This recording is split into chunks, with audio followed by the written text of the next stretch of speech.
pleasure to hear you read. Our third reader tonight is Sequoia Maner. She is a poet and PhD candidate in the Department of English at UT Austin. Her dissertation is titled Liberation Aesthetics in the # Black Lives Matter Era. Awesome. And she is at work on her first collection of poetry. She doesn't really dig sweets, but does savor a bit of espresso-flavored ice cream now and then. Sequoia.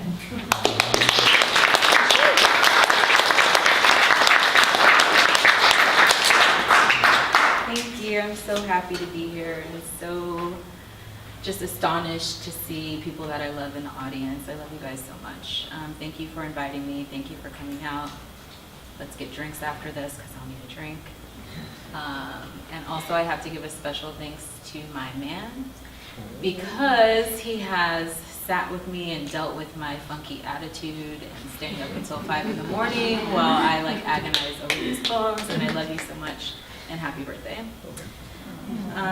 Yeah, we're cute like that. So one thing I will say that is this is a deathly quiet room for me. I'm used to a little bit some snaps if you like something, right? You can grunt if something hits you, so maybe we can all practice a grunt together, right? 1, 2, 3. 1, 2, 3. Okay, thank you. I'm gonna jump right into it because this first poem it's gonna take me at least 10 minutes to get through. And I wrote this in the wake of Donald Trump's election. It's a poem that animates the voice of Dylan Roof, who is the Charleston shooter. It actually animates 3 voices, also those of his parents. We don't know too much about his parents. They have been pretty private. We do know that his dad worked in construction, restoring historic homes. He lost his company in 2009 with the economic downturn. His mom also went through some hard times, was evicted in 2011.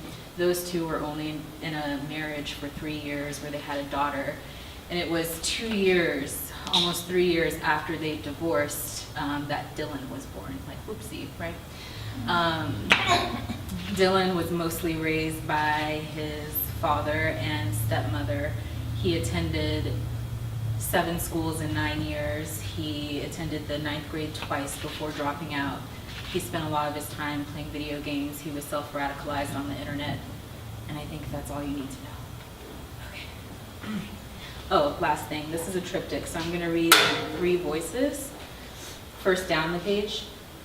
And then the final reading, I'm going to combine them across the page. And hopefully we'll hear something new. June 17th, 2015. A triptych for prayer, protest, peace. 1. Amelia Amy Ruth. He was my baby boy, my child. He was smile and mischief, adventure and light before the darkness set in, before the quiet. How does any boy become a man? When I think back, signs were everywhere. It was unthinkable, radicalization and domestic terrorism. No one warned us. We were happy for a little while. Then the turning inward, and then strike when he would drink and conquest, targeting the places bruises can hide, spitting rage in all directions with loudness and logic, with no hesitation. It was his nature. There was no love between us. There was nothing to be saved. It was brutal in the end, but it was survival. Maybe a baby would soothe that ache tugging his insides. Maybe it would bring back his smile. Maybe he'd think about what he'd done. I learned of our second tethering. I tossed and turned, and because he was my first love, it was easy to slide back into the familiar when I thought no garden could be seated here. Surprise. We named him Dylan Storm Roof. I worried he would turn into a vision of his father, all steel and darkness, cocked with purpose and plan, trigger and action, touching the contours of my fear, seeking to obliterate in the name of manhood. I told myself we'd grow into a fuller love, but that was a perverse romance, the folly of youth. I chose to live and let live. Did she shower him with mother love? What some identify as antisocial behavior, it's the deepest kind of sadness nestled in the chests of lonely boys, a sea of hurt pulsing behind dark eyes. I didn't have a lot of time. The trouble started coming fast. He dropped out of school. I think that always bothered him, but he was smart. He couldn't find his way. He was cloud and sleet and whipping wind, isolation and erratic behavior, clenched fist and target practice, spent all his time playing shoot 'em up, spent all his time thinking about the race problem. The last time we talked, I said, I worry constantly. I told him, my boy, no, I don't have your gun. I love you. Oh, God. Okay, 2, Dylan Storm Roof. And a lot of this language comes from his manifesto. They will say he died as he lived. He was righteous in truth, a dreamer and a fighter. I became racially aware of my past and my future. The national conversation had to shift. It started with the Trayvon Martin incident, and I knew what needed to be done, a civil war for the digital age. The nation needed to wake up. My father was not my hero, but he was my model. Taking what was rightfully his, he taught me what was rightfully mine, the divine order to be on top of things, deciding who will live and who must die. Niggers are violent. Niggers are inferior with no impulse control. It is their nature. I reloaded my gun 5 times. I told them why they had to die. It was the greatest achievement of my life. Maybe we would finally move in the right direction. Maybe we would take back our power. Maybe we will think about what we have done, how we got here, where we are going, with what weapons will we eradicate our mess. I have never been the same since that day when I went searching for answers. I found deliverance, found truth on the internet. One person can change the course of history. They should have believed me. I was careful with tradition. I came prepared for battle. I chose hollow tips. I chose sacred ground. The oldest in the South, the ghost of rebellion, lives here. The American dream is a lie. So I pledge allegiance to other flags and the white men who have gotten it right. White women are victims and they can be saved. Never surrender and never retreat for the dawning of a new era.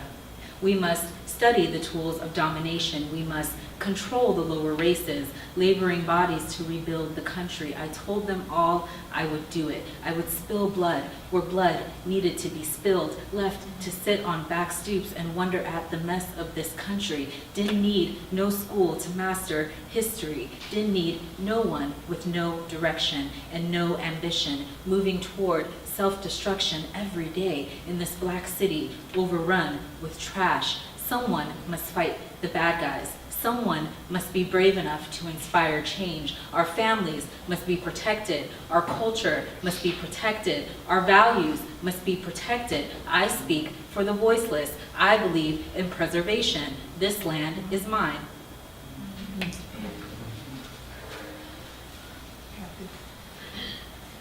need breath. 3, Franklin Ben Roof. They will say it was the influence of the Father. He was made in my image, blood of my blood. Sometimes I sweat through the night. Sometimes I plead with God because things could have been different. We were filled with regret. It was too late. We didn't pay attention. We didn't worry enough. We thought we had things under control. His fascination with guns. The police intervened a few times before the massacre. We are good, God-fearing people. We have laid down our sins. We lay them down. We lay them down. We lay them down. It is our nature. Afterward, I prayed to God on my knees. I asked, what good could possibly come of this? What of the little girl who played dead? Maybe she tastes blood when she opens the Bible. Maybe she will learn forgiveness. Maybe she won't remember any of this. After the initial shock, I was angry. I saw his face plastered everywhere, but they took care of my boy. Recognized he was just a scared child, made sure he was fed, and took him alive, and for that I am grateful. When I bought him a gun for his 21st birthday, it was a welcome to manhood. The .45 has weight and heft. will knock any motherfucker down with more damage and deep wounds. I said, carry this with you. You will always feel safe, and no one can take that away from you. I don't regret my actions. Instead, I blame a broken system, how it poisons what begins in the home, in the church where men learn to be men, where women learn to be women. We are proud to be gun owners, steady in our constitutional rights and the glory of our founding fathers. I worked so hard at my job. Church every Sunday and Bible study during the week. How he was hurting and whom he was willing to hurt started to make me nervous. I took his gun away from him. He began to scare all of us. But there was a loophole in the law. I am named after a great man, a visionary and inventor, a sculptor of land and law. We are indebted to our ancestors, and I'm reminded of this every day. I told him, we are hurting. Despite what you've done, some good must come of this.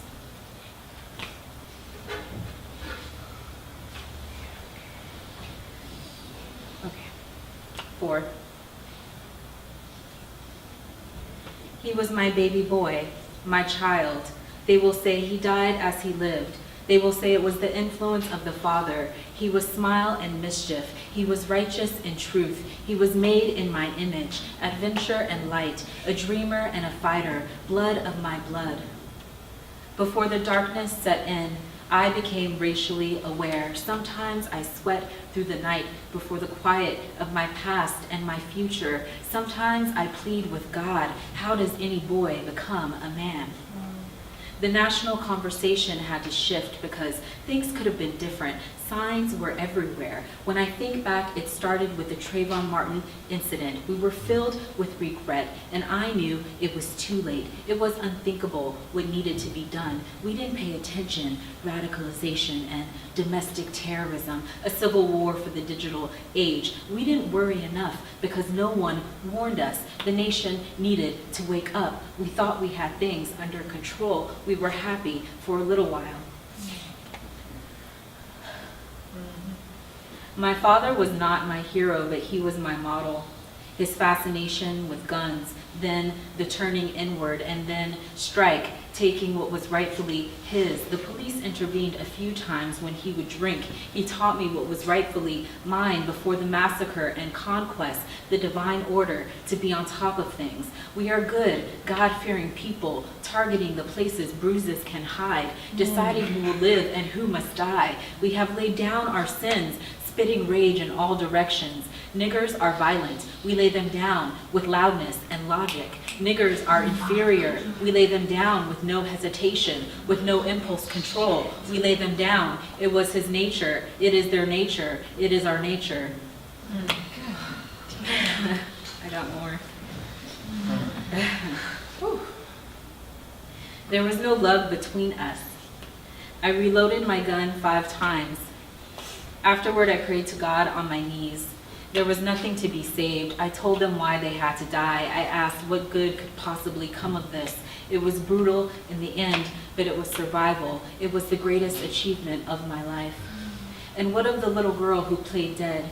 Maybe a baby would soothe that ache, tugging his insides. Maybe we would finally move in the right direction. Maybe she tastes blood when she opens the Bible. Maybe it would bring back his smile. Maybe we would take back our power. Maybe she will learn forgiveness. Maybe he'd think about what he'd done. Maybe we will think about what we have done. Maybe she won't remember any of this.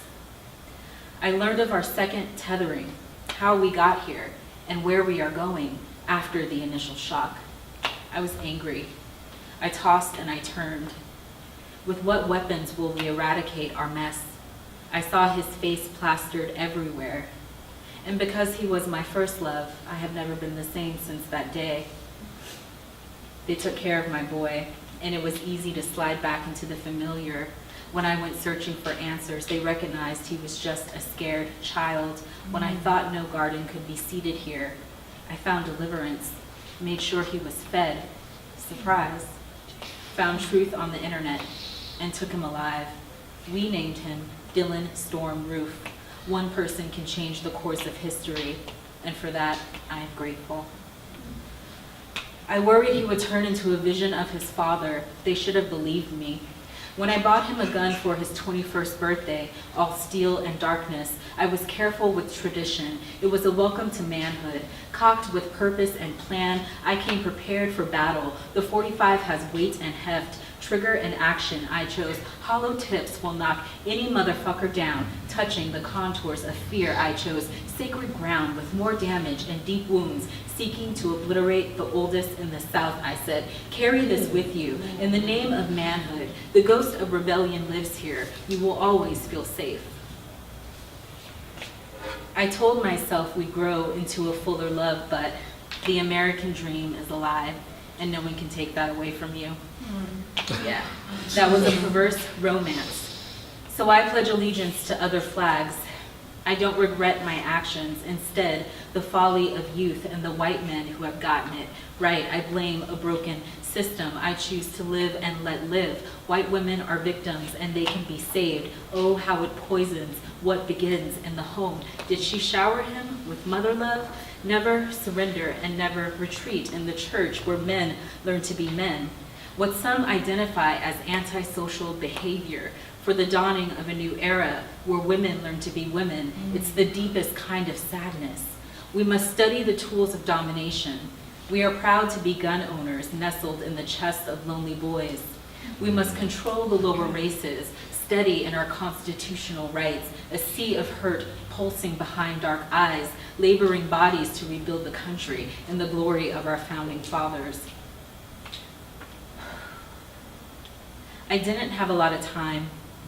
I told them all I would do it. I worked so hard at my job. The trouble started coming fast. I would spill blood where blood needed to be spilled. Church every Sunday and Bible study during the week. He dropped out of school, left to sit on back stoops and wonder at how he was hurting and whom he was willing to hurt. I think that always bothered him. The mess of this country started to make me nervous, but he was smart. Didn't need no school to master history. I took his gun away from him, but he couldn't find his way. Didn't need no one. He began to scare all of us. He was cloud and sleet and whipping wind with no direction and no ambition. They will blame the father. Isolation and erratic behavior, moving toward self-destruction every day. But there's a loophole in the law. Clenched fist and target practice in this black city overrun with trash. I am named after a great man. Spent all his time playing shoot 'em up. Someone must fight the bad guys. A visionary and inventor spent all his time thinking about the race problem. Someone must be brave enough to inspire change, a sculptor of land and law. The last time we talked, I said, our families must be protected. We are indebted to our ancestors. I worry constantly. Our culture must be protected. And I am reminded of this every day. I told him our values must be protected. I told him, my boy, I speak for the voiceless. We are hurting. No, I don't have your gun. I believe in preservation. Despite what you've done, I love you. This land is mine. Some good must come of this.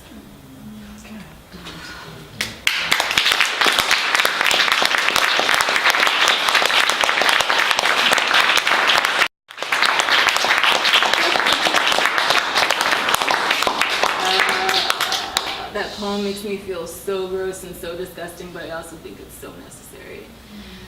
And to cleanse us, I'll just close us with a short poem that's much sweeter. It's actually also about violence, but I've been thinking about how pain is so often wrapped up in what's sensual and how those two things can't be entangled from one another sometimes. I have to close my eyes to see this poem because it's new, so forgive me for that. It starts with a quote from The Color Purple by Alice Walker. The first time I got full sight of Suge Avery with her long black body and its black plum nipples looked like her mouth, I thought I had turned into a man. It's good. It's called I'm Coming Out at 17. When on the verge of ripening into plums, some girls dream of sunsets and of other girls. Some girls dream of bursting beneath darkening sky. Some girls dream of the body as book while tasting the bitter of their own skins when on the verge of ripening into plums. plucked to be eaten or preserved with gentle pressure and a slight twist. Some girls dream of bursting beneath darkening sky, split to open center and amaranth and flesh pruned to reveal what's undamaged there when on the verge of ripening into plums in the middle of concrete cities where fruit coats pavement and smoke shadows the moon. Some girls dream of bursting beneath darkening sky, water her roots, cut back her branches, turn her full face to dawn when on the verge of ripening into plums. Some girls dream of bursting.